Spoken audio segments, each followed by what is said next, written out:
السلام علیکم۔ میں نے 2 دن پہلے ایک ویڈیو کی تھی کہ ریبیز ایک جان لیوا بیماری ہے اور یہ کتے کے کاٹنے سے ہوتی ہے، لیکن اس میں تھوڑی سی وضاحت کی ضرورت ہے۔ تو یہ ہر کتے کے کاٹنے سے نہیں ہوتی۔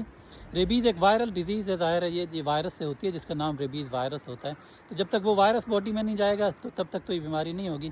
تو یہ جو کتا جس کو ریبیز ہو جاتا ہے، ریبٹ ڈاگ، وہ اگر کسی کو کاٹتا ہے نا تو پھر چانسز ہو جاتے ہیں کہ اس کو ریبیز ہو جائے گا بندے کو۔ کچھ لوگوں نے کامنٹس کے اندر بھی کہا کہ ہمارے تو گاؤں میں بہت سے لوگوں کو کتے نے کاٹا لیکن ان کو کچھ بھی نہیں ہوا، ہم نے کچھ بھی نہیں کیا۔ ایک بندے نے کہا جی میری امی کو کتے نے کاٹا تھا، میں نے مرچیں پیس کے لگائی زخم پہ تو وہ ٹھیک ہوگی، ان کو کچھ بھی نہیں ہوا۔ تو خدا کے لیے ایسا نہ کیا کریں۔ ہو سکتا ہے ان کو وہ کتے کو ریبیز نہ ہو تو ان کو ویسے بھی کچھ نہیں ہونا تھا، لیکن آپ نے جو مرچیں لگائی ہیں، مجھے تو سوچ کے مرچیں لگ رہی ہیں کہ مرچیں اگر پیس کے کسی کے زخم پہ لگائیں تو ان کی کیا حالت ہوئی ہوگی۔ تو اس طرح کے ٹوٹکے آپ کی بات ٹھیک ہوگی، لیکن اس طرح کے ظالم قسم کے ٹوٹکے نہیں کیا کریں۔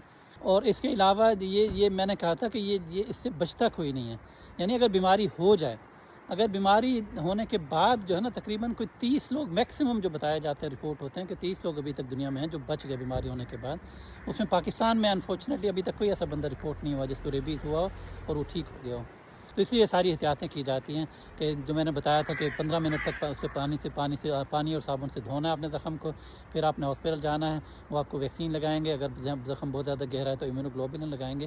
لیکن اگر آپ کو لگتا ہے کہ کتا آپ کے گھر کا کوئی کتا ہے، آپ کو 100% آپ شور ہیں کہ اس کو کوئی بیماری نہیں ہے، کچھ نہیں ہے، تو یہ آپ کی مرضی ہے، آپ کم از کم زخم کو دھو لیں اور ڈاکٹر کو پھر بھی دکھائیں کیونکہ وہ زخم خراب ہونے کے چانسز ہوتے ہیں، لیکن ریبیز نہیں ہوگا، زخم تو خراب ہو سکتا ہے نا۔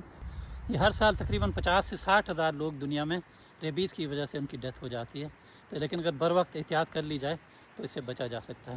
تو اللہ تعالیٰ سب کو محفوظ رکھیں، اپنا خیال رکھیں، اپنے ارد گرد کے لوگوں کا خیال رکھیں۔ السلام علیکم ورحمۃ اللہ وبرکاتہ۔